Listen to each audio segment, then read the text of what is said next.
Cleaning and caring for your Ninja CREAMi is essential to ensure that your unit remains in tip-top shape and is ready whenever a craving strikes. After all the parts have been removed, it's time to begin the cleanup process. Luckily, you can just pop the containers, the lids, and the paddle straight into the dishwasher. Be sure that the creamerizer paddle and lids are removed from the pints before you place in the dishwasher.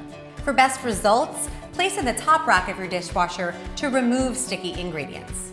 However, if you don't have access to a dishwasher, don't worry, you can also wash your parts by hand.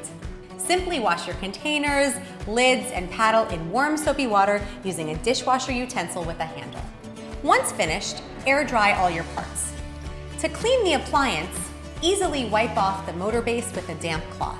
Make sure to also wipe down the spindle, which you can find below the control panel.